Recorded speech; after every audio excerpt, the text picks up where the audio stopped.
মানুষ খাবারের নেশায় কোথায় কোথায় না যায়, আর আজকে আমরা চলে এসেছি সীমানা পেরিয়ে আমরা বিদেশি কোথাও যাইনি, রয়েছে দেশের মধ্যেই এসি আজকে বারাসাতে সীমানা পেরিয়েতে বিরিয়ানি খেতে। একসময়ে এই বারাসাতে বিরিয়ানি বলতে এই সীমানা পেরিয়েকেই চিনতাম, আর আজ এত বছর পরে মানুষের অলিতে গলিতে আনাচে কানাচে এত পরিমাণে বিরিয়ানির দোকান, তার ভিড়ে কোথাও কি হারিয়ে গেল? চলুন আজকেই তার রিভিউ দেবো, এদের বিরিয়ানি কি সত্যি আগের মতো আছে না আগের থেকে অনেক বেটার। চলুন দেখা যাক।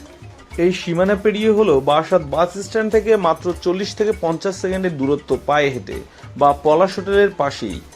আমরা এখানে চলে এসেছি আজকে মাটন বিরিয়ানি ট্রাই করতে। তো আমরা 220 টাকার বিনিময়ে মাটন বিরিয়ানি নিয়ে নিলাম। 220 টাকা করে 2 প্লেট নয়, এক প্লেট 220 টাকা। তো এবার চলুন দেখা যাক খেতে কতটা কি সুস্বাদু। যেটা আগে বলেছি এখনো বলছি, একসময় সীমানা পেরিয়ে ছিল বারাসাতের মধ্যে সেরা বিরিয়ানির দোকান। আমরা অনেকবারই খেয়েছি, কিন্তু আজ 8-10 বছর পরে এই দোকানে আসলাম আজকে টেস্ট করতে। তো মাংসের পিসটা দেখতেই পাচ্ছেন মোটামুটি যথেষ্টই বড়, 100 গ্রামের কাছাকাছি। এবং রাইসটা কেমন সেটা আপনাদেরকে বলবো।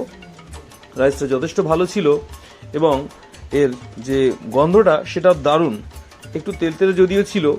এবার আপনাদেরকে বলবো এর মাংসটা সম্পর্কে। মাংসটা বেশ ভালোই সিদ্ধ হয়েছে, একটু গরম, তবে ভালোই ছিল খেতে, একদম খারাপ বলবো না। তবে আজকাল এর থেকে অনেক বেটার কিছু বেরিয়ে গেছে বলবো, তবে এর যে একদম খারাপ ছিল সেটাও বলবো না। এটা মোটামুটি আমি 10-এ 7.5 দেবো। আপনারা গেলে অবশ্যই ট্রাই করতে পারেন, এটাও খুব ভালো বিরিয়ানি বারাসাতের মধ্যে।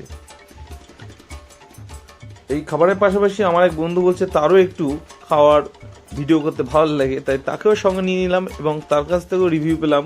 তিনি বললেন বন্ধু যথেষ্ট ভালো, সত্যি ভালো ছিল, আর মাংসটাও যথেষ্ট বড়ই ছিল।